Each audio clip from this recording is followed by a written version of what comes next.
मेरे प्यारे भाइयों और बहनों, आप सबको मेरा हार्दिक प्रणाम। जैसा कि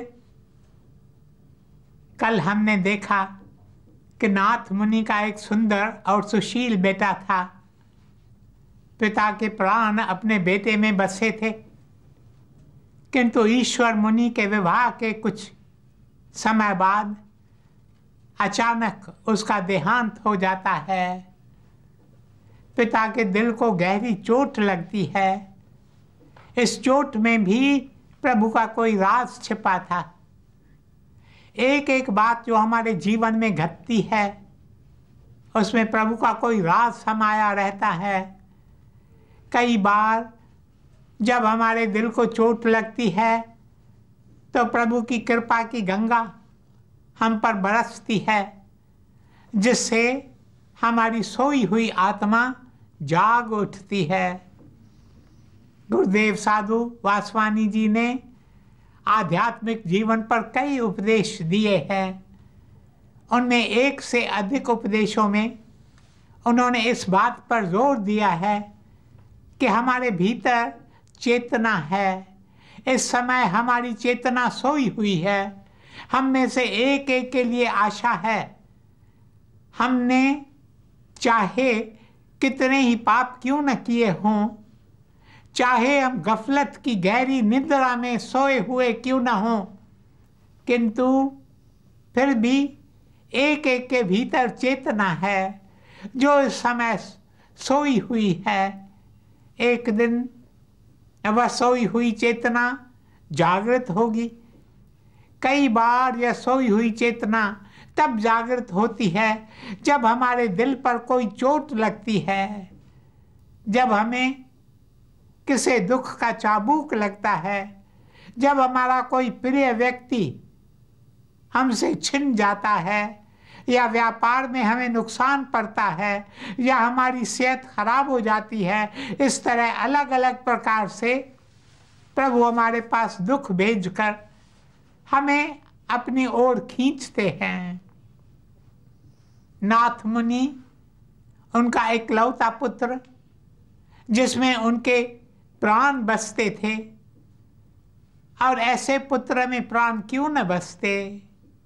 ईश्वर मुनि एक लायक पुत्र था।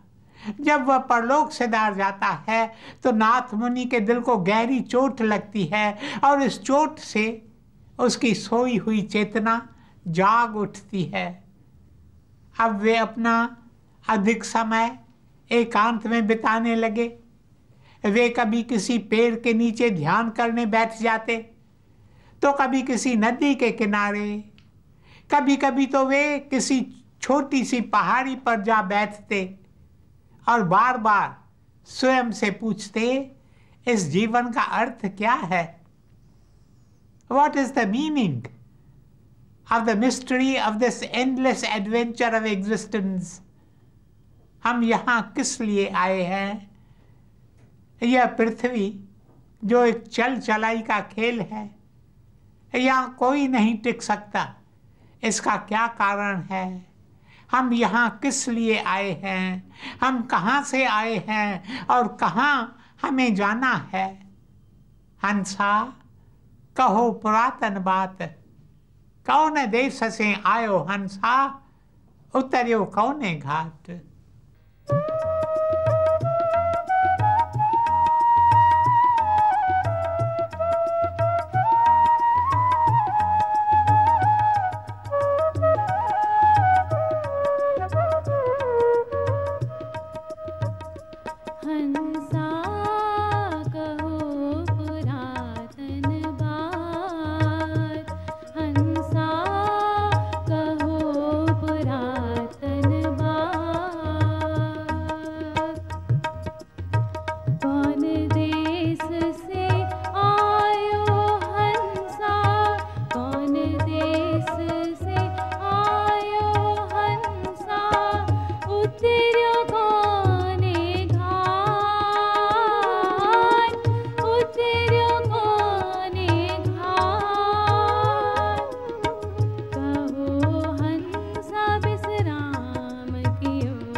मेरे प्रियजनों, इस तरह के सवाल नाथ मुनि के मन में बार बार उठते थे।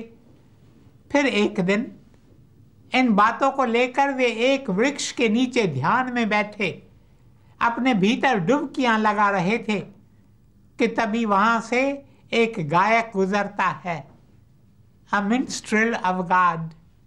उस गायक के हाथ में एक तानपुरा था।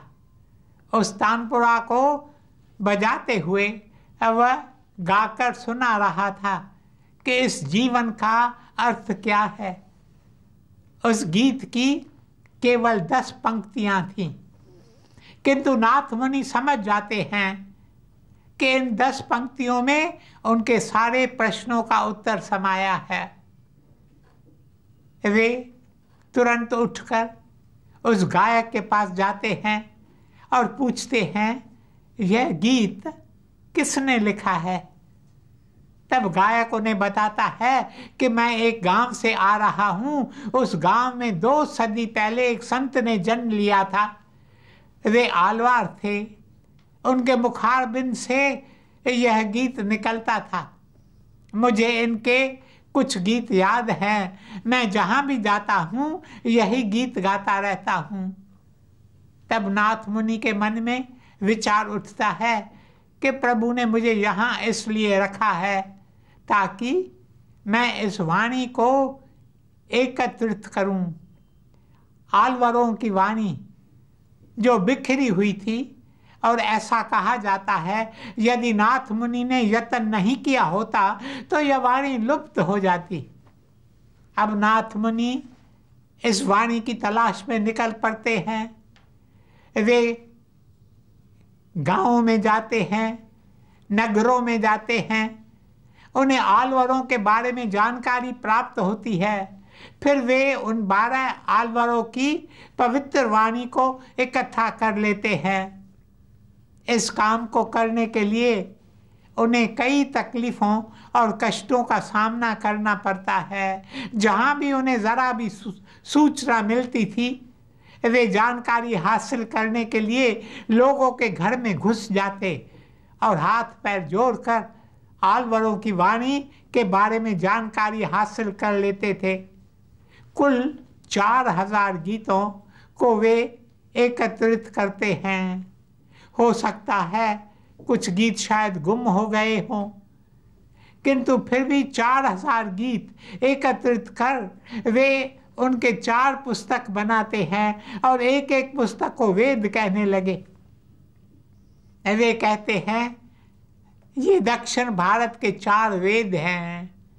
उत्तर भारत में 4 वेद हैं, ऋग्वेद, सामवेद, यजुर्वेद और अथर्ववेद। नाथ मुनि कहते हैं उसी प्रकार ये 4 पुस्तकें दक्षिण भारत के वेद हैं। जो शिक्षा ऋषियों ने उत्तर भारत के 4 वेदों में दी है, वही शिक्षा इन 4 वेदों में तमिल भाषा में आलवरों ने दी है। नाथ मुनि और भी कई कार्य करते हैं, फिर परलोक सिधार जाते हैं। मेरे प्रियजनों, आज कई लोग नाथ मुनि के आगे सिर झुकाते हैं। कई लोग उनका आभार मानते हैं। वे कहते हैं यदि नाथ मुनि न होते तो इन आलवरों की वाणी गुम हो जाती।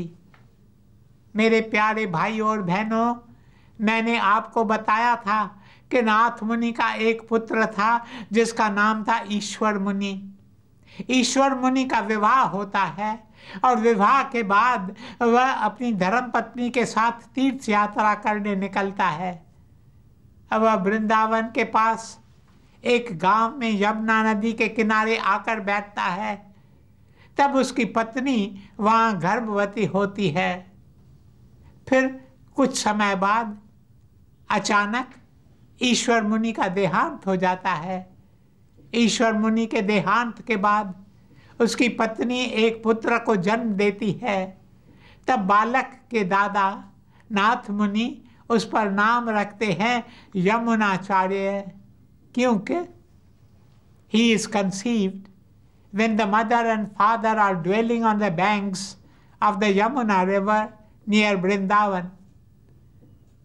यमुनाचार्य तो अनाथ हो गया था।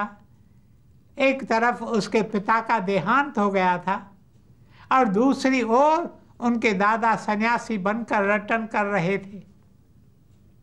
कभी किसी गांव में, कभी किसी नगर में, कभी किसी मंदिर में, कभी किसी धर्मशाला में रहते।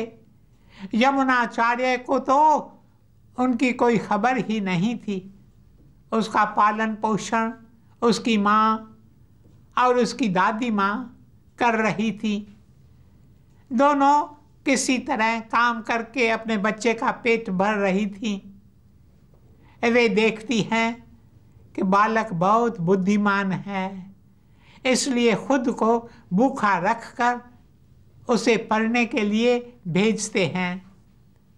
अब बालक यमुनाचार्य धीरे धीरे बड़ा होने लगता है।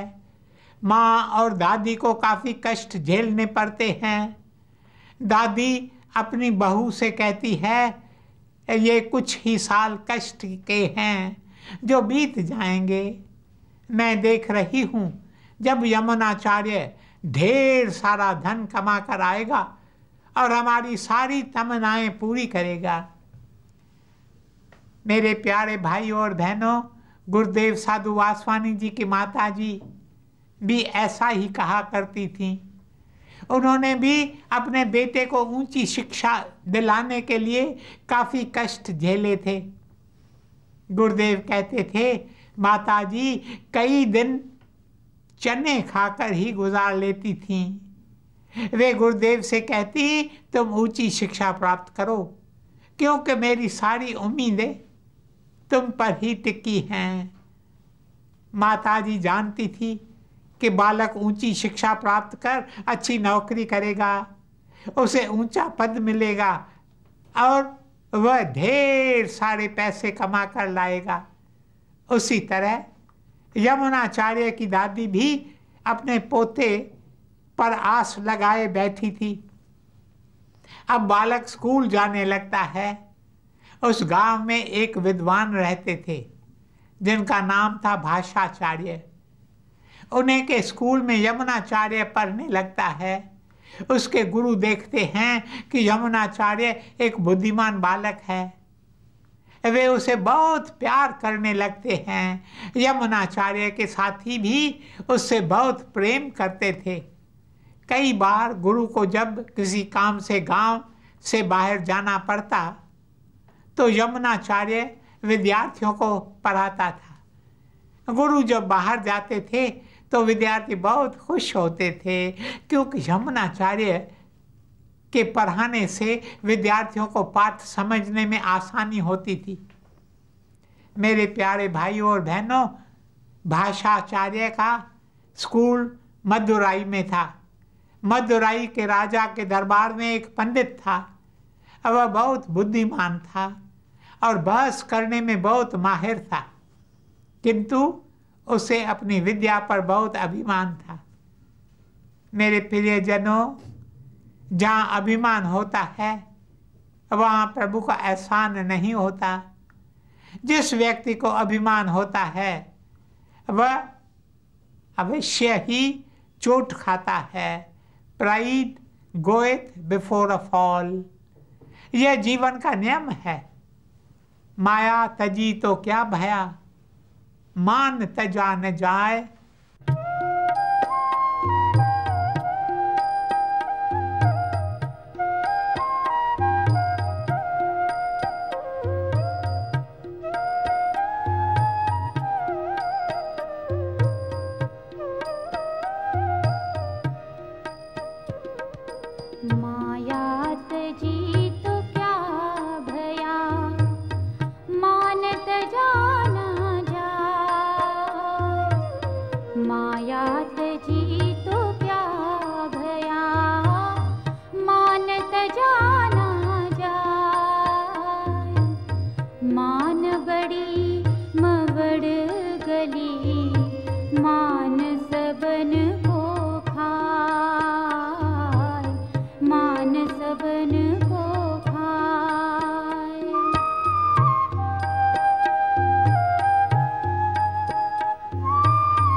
तो मैं बता रहा था कि मदुराई के राजा के दरबार में एक विद्वान पंडित था। वह दक्षिण भारत के दौरे पर निकला था। वह जहाँ भी जाता लोगों से कहता है, कोई है जो मुझसे बहस कर सके, मुझे बहस में हरा सके। कई विद्वानों के साथ उसने बहस की और उन पर विजय प्राप्त की थी। इसलिए उनका नाम पड़ गया विद्वजन कोल्हल। उसका असली नाम क्या था वह तो इतिहास में नहीं बताया गया है, किंतु कई विद्वानों पर विजय प्राप्त करने से उसे विद्वजन कोल्हल नाम दिया गया। कोल्हल अर्थात विद्वान जिसे देखकर कांप जाएं। He who throws learned men into convulsions। अक्सर लोग उसे कोल्हल कहकर ही पुकारते थे। वह जिनको भी बहस में हराता था उन्हें कहता, अब तुम्हें हर साल मुझे लगान देनी पड़ेगी। यदि किसी ने लगान नहीं दी तो मदुराई के राजा उसे जेल में डाल देगा या फांसी पर चढ़ा देगा। मदुराई का राजा उसे बहुत प्यार करता था। उसे इस पंडित पर बहुत नाज था।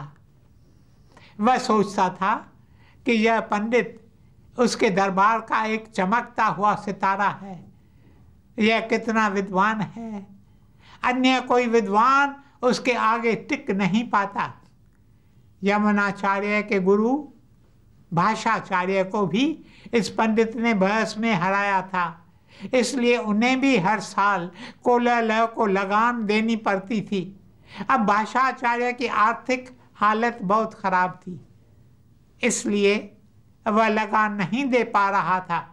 इस तरह एक साल बीत जाता है, दूसरा साल बीत जाता है, अब तीसरा साल आ पहुंचता था, किंतु वह लगान नहीं दे सका था। अब कोल्हल का शिष्य भाषाचार्य के स्कूल में उससे लगान वसूल करने आता है। वहां पहुंचकर वह देखता है भाषाचार्य तो किसी काम से बाहर चला गया है, विद्यार्थी भी स्कूल में नहीं है। केवल 12 साल का एक छोटा सा बालक वहाँ अकेला, बिल्कुल अकेला बैठा है। वह बैठा अपने प्रियतम, अपने प्रभु से दिल का हाल बयान कर रहा है। मेरे प्यारे भाई और बहनों, आप भी ऐसा करें।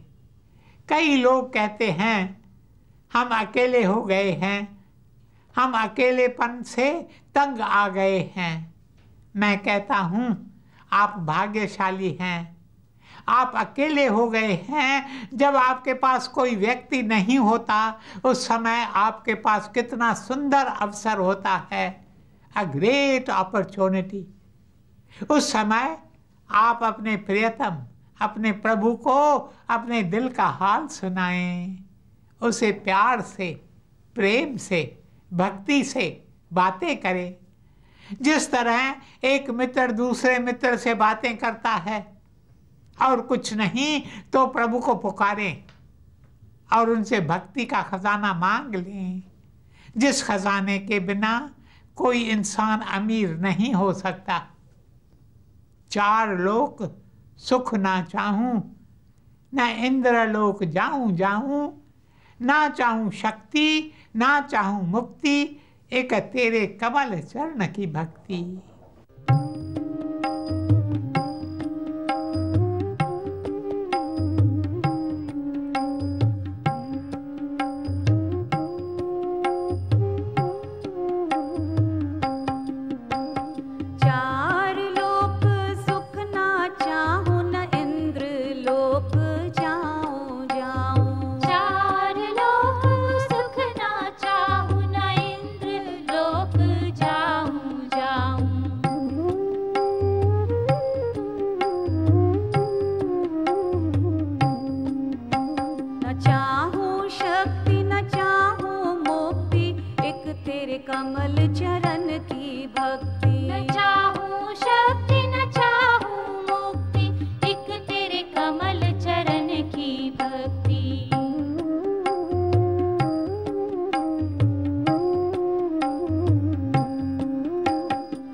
मेरे प्रियजनों, आप लोग उन्हें अमीर न समझें जिनके पास लाखों करोड़ों रुपए हैं। बेशक उनके पास लाखों करोड़ों रुपए हैं, पर उनमें से कितने लोग कंगाल ही हैं। सच्चा धनवान इंसान वही है जिसके पास भक्ति का खजाना है, जिसके पास मोहब्बत का धन है, प्रेम की संपत्ति है। और यह धन आपको प्रभु से ही मिल सकता है। आप जब अकेले होते हैं तब भिखारी बनकर प्रभु से यह धन मांगो। नम्र बनो, नम्र बनो, क्योंकि जब तक इंसान नम्र नहीं होता तब तक वे प्रभु तक नहीं पहुंच सकता। इसलिए भिखारी बनकर प्रभु के पास जाओ और कहो, हे भगवान, मैं इस लायक तो नहीं हूं, बेशक मैं दोषी हूं, मेरे अवगुण बेशुमार हैं, किंतु भगवान तुम तो क्षमावान हो, तुम मेरे दोष बख्श देना, तुम मेरे दोषों पर ध्यान मत देना, तुम मुझे छोड़ना मत, पर कृपया मुझे भी भक्ति का धन, ये प्रेम, ये मोहब्बत का खजाना प्रदान करना। कल देखेंगे कि कौलालय का शिष्य वहां आकर क्या कहता है और बालक उसका सामना कैसे करता है। ओम शांति शांति शांति।